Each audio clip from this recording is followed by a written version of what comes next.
Good morning. My name is Nita Ambus, Hey, what's up? My name is Stanley Collins. and we're with Jackson State University's Interdisciplinary Alcohol and Drug Studies Center today. And we also work with a grant from the Mississippi Office of Highway Safety. And our goal is basically to decrease the number of fatalities caused by teens and young adults ages 16 through 20. And basically, what we do is we travel around Mississippi and we go to schools, clubs, fairs, health centers, wherever we can go to get the message out to adults, parents, and young adults and teens ages 16 through 20. And we basically just talk to them about alcohol and ways to prevent fatalities under alcohol. So today, joining us, we have two special guests. We have Cheryl Clark with Mad Mississippi and Nicholas Patrick, who's the CEO of For the Culture. We're going to start off speaking with Mr. Patrick, and he's going to tell us a little bit about why he decided to join us today. Good morning, Jackson, Mississippi, and surrounding areas. As you've already heard, my name is Nicholas Patrick, and I am CEO of For the Culture. And this morning, I will speak to you just a little bit about my experience and some things my family had to endure because of some senseless drunk driving incident. 2007, March 9th, spring break, it's the end of school, everybody's getting ready to go out for break. Everyone's going to go out and have some fun. And last thing I remember was telling my brother that morning, hey, we're going to get out of school later on. We're going to go out and going to have some fun, meet up with all our friends, see what's going on. We're going to plan something for spring break. That was one thing. The last thing I can actually remember a conversation, between my brother and I. So school comes around, we're having a good time, everyone's joking around, having a great time. And that evening, I ended up, changing a little bit of plans, going out to a lock-in with a couple friends and family members and, church members and having a great time. And I'm wondering, what's going on? My phone is ringing, my phone is blowing up. I'm getting text messages, but, I'm out, I'm having a great time. I'm being social, so I'm not even paying attention to my phone. And got around maybe about 12 that evening, that night. And, something just told me, just go ahead and check the voicemail. And that possibly has to be the hardest thing I've ever had to listen to ever in my life. Your brother, 19 years old, killed by a drunk driver. Both he and his girlfriend, Rosalind Coleman. 19. Life stopped entirely too short, entirely too soon, because of senseless driving while being under the influence. So today, I will speak to you and ask you, implore you, beg you, if you're going to drink, please do not drive. Have a designated driver. Call a cab, Uber, call a friend. I promise it's not that hard. Now, some things that, I've had to endure over the years, I wouldn't place on anyone. Having to watch my mother bury her child. Watch my father break down in tears. Possibly the two strongest people I've ever met, I've ever seen in my entire life. Never shed a tear, never seen them hurt in a day in their lives. But the moment they got that phone call, the moment that knock came on the door, our entire lives changed. So my question to you today is, what can you do to stop something like this from happening? So simple as stated before. Call a cab. If you want to go out and have some fun, have fun. I actually want you all to enjoy yourselves. Go out, have a great time. But there's no sense in drinking and hopping behind the wheel. Like I say, 2007 to 2020, I've had to grow up without my brother, a role model, model citizen, a star athlete, a scholar. And I honestly, pretty much every other day, I ask myself, could things have been different if he stayed? If things would have changed? If that one person, one beer, just one beer, if he would have sat that beer down, if he would have called someone And one thing that I can't help but to think about each day, anytime I think about this, I was supposed to have been in the car with him that evening. He was supposed to have dropped me off at that lock-in. But he had a little change of heart. Sometimes I understand that, but when you start lining things up, when you start really just thinking about it, the most simple thing you can do is make a wise decision, make a wise choice. What is your choice? Are you going to end someone's life because you want to have fun and then you think it may be cool or you think it may be all right? You only had one drink and want to hop behind the wheel and drive home. Not everyone's that lucky. So another question I will ask, how far are you willing to go to press your luck? Is your luck worth someone else's life? Does your luck really think you can change anything else around here by keeping yourself from a situation like this? Luck and chance. Can't necessarily get around it. Now, one thing that I've definitely noticed over the years that I've seen as far as a change in myself is I don't necessarily go out and drink and party as much as everyone else does. Or if I do, I'm the designated driver. I know the raps, I know the ropes, I know how it goes. So another question I have to ask you is, when speaking in terms of MAD, will you be a representative? Will you be that person to go out and say, hey, I understand you've had a couple of drinks, I know you had a little fun, but let me drive you home. Will you be that person? Will you be the bigger person to stand up and say, hey, look, I understand a lot of people are being killed these days doing senseless things. Do you want to be another person added to that list? One thing that I know for a fact that'll hit home for you is if you just go to one of these funerals of someone who's lost someone to a senseless drunk driver, sit there and actually speak to the mother.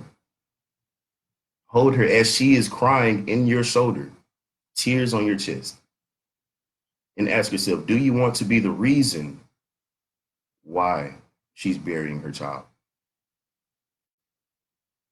I was 13 years old when I buried my brother. Shouldn't have had to do that.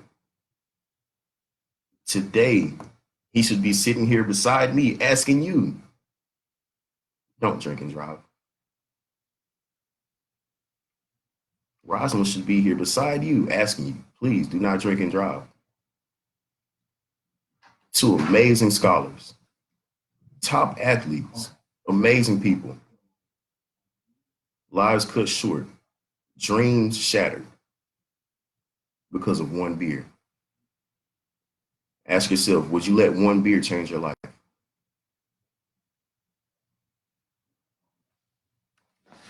Thank you, Mr. Patrick. That was very moving.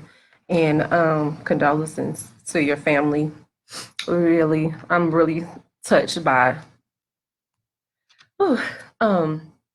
So when you were talking, you hit on some points about ways to prevent becoming a victim or the cause of a drunk driving incident or fatality. And you are correct in saying that calling someone can help you. We know that the legal limit is 0.08% all across the nation.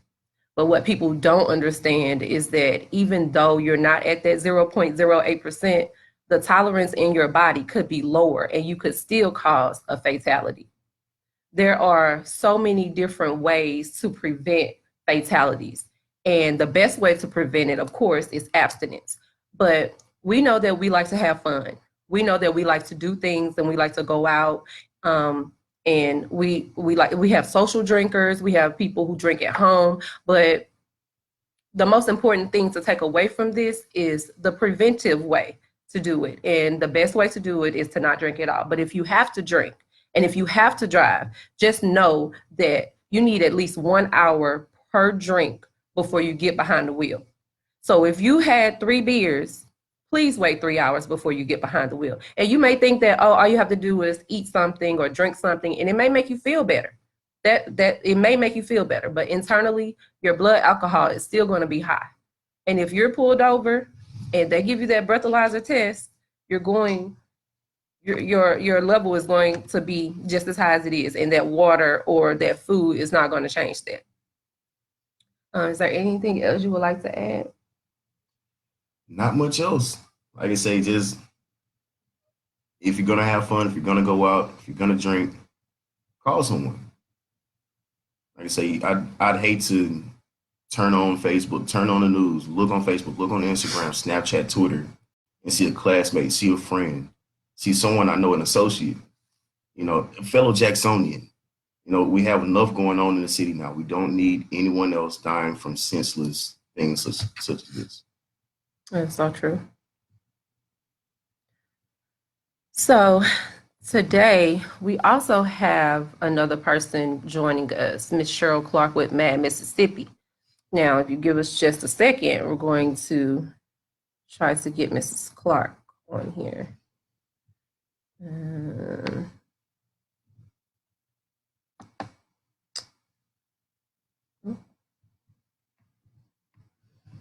Do you have anything to say, Mr. Collins? I just got I do have a question though for you, Mr. Patrick. I do want to know, you said you were 13 years old when all of this happened. So how was it growing up without your brother? Oh man.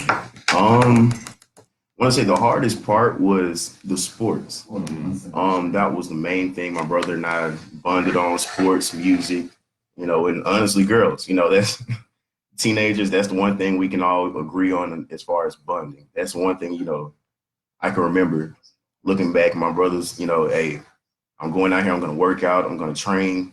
Mm-hmm. Hey, come train with me. Being kids, being children. Brothers and sisters, siblings, you always have that rivalry. Who's better? Who can outdo who can do what? And that was, right. My brother and I, right. Even going hunting, who can get the most rabbit, who can get the most deer, and growing up throughout the years, running track and playing football and all those kind of things, crossing the finish line and looking up and seeing my whole family except for my brother, and going out there playing basketball, and I hit the winning shot and look up and see my whole family except for my brother. So, it's always tough, but, it may sound a little cliche, but things do get a little bit better over time, but nothing's ever going to be the same. That's true. It's never going to be the same, especially when you lose a loved one, regardless of how long you've had them in your life. It's still something that you have to cope with daily, especially when you're constantly reminded about what happened to that person. Now, I know that it's a tragedy, but have you gotten any positivity out of it? Like today, sharing your story could help others. Right. So that's a positive thing, right? You coming on here and speaking with us, that impacts us, and it does impact our viewers a lot of ways. But other than that, are there any other ways that your story has impacted your life or anyone else's life? It has. As we all know, the Metro Center is being redone and remodeled and everything. And, a couple years before he was killed, he worked at Best Image. He was a photographer in the Metro Center. And that's kind of where I got my ropes, learn the photography thing, getting a nice little eye and everything. And he pretty much taught me everything that I needed to know as far as having the eye to look for things. And, I kind of took that and ran with it over the years. My sister, she kind of bought me a couple of the cameras over here and there and, a couple programs for editing and, and now here it is today, 10 years from when I first started. I'm a business owner for the culture, and I'm also a full-time student here at Jackson State University. That's great. What are you taking up? Music performance. Oh, that's great. For the culture. Can you tell us a little bit about that? So for the culture, of course, it's a media company, but we primarily focus on positive things that's going on in our community. Opposed to, and this isn't, to downgrade any of the news stations or anything, but we do not go out and we do not post anything that's negative in the community. For instance, we all know the situation that's going on here. that's not something that we're going to be posting on our page. However, we do look for top scholars, top athletes, teachers, business owners, everything. We're going out here and we promote them. That's great. So how can someone get involved with your program? Which one? For the culture? Mm-hmm. Just reach out and speak to us. One of the main things that we do try to speak to as far as youth and other people, we want to help you build your own future. Mm-hmm. So if there's any way that we can connect you to somebody in another field that you're interested in, we're more than happy to help. You can always reach out. Facebook page for the Culture LLC. We have 2 Instagram pages, website, and all. You can also, write me in my DM. So it's always there's always a way to contact us, and there's always a way to work with us, and we're always ready to work. Okay. Well, we thank you, Mr. Patrick, for being on here today and helping us. This is just our second broadcast. This is something that one of my colleagues decided to put together. And from my understanding, our first broadcast was when you heard about us and you wanted to join us. So I thank you so much for coming.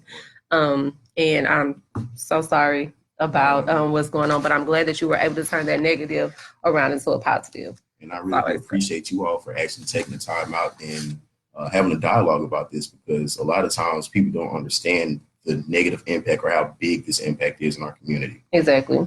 So I really do appreciate you all for that. Thank you. We run into a lot of people, adults, young adults, teens, who are driving and who are not driving, who actually do not know a lot of the statistics or a lot of the facts about alcohol and drunk driving.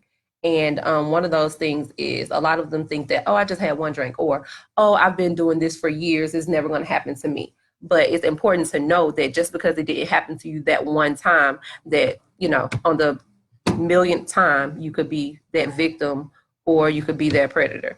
So here, I do apologize, guys. We are having technical difficulties on trying to get Mrs. Clark from Mad Mississippi on here. Maybe next time we can have her on. But for the takeaway, we just want you to know that drinking is perfectly legal, unless you're under the age of 21, of course. It is perfectly legal, but we want to know and we want to remind you of the responsibility of driving. So always remember to have 1 hour after one drink per drink. So if you have 3 drinks, please wait 3 hours before you get behind the wheel. If you have, if you just have to be somewhere after drinking, or if you have any type of emergency, the best thing to do is to call a ride. You can call Uber, you can call a ride share, you can call a friend, you can call an enemy, you can call whoever you need to call so that you can get there and arrive alive and without the conscience of having any type of fatality on the way. Is there anything you need to say? I think you said it all today. Today been good. It has really been good. And we thank you again, Mr. Patrick, CEO of For the Culture, for coming to join us today. And we thank you too, Mrs. Clark. And we apologize that we weren't able to get you in on our broadcast, and maybe the next time, which will be next month. Not next month. Next month we have the occupant safety. So the month after that. Okay. So hopefully we'll get you in there. And then again, if there's anyone out there who would like to share their testimony or who would like to come in to talk to our teens and young adults about safe driving or driving under the influence, please contact us. We're Jackson State University's Interdisciplinary Alcohol and Drug Studies Center. You can contact me, Nita Ambus, at 601-979-2513. Or you can email me at nita.j.ambus@jsums.edu. All right, you can contact me at stanley.collins.jsums.com, or you can give me a contact at 979, I believe it's 5668. All right, we thank you. You guys have a great day. Thank you. Goodbye.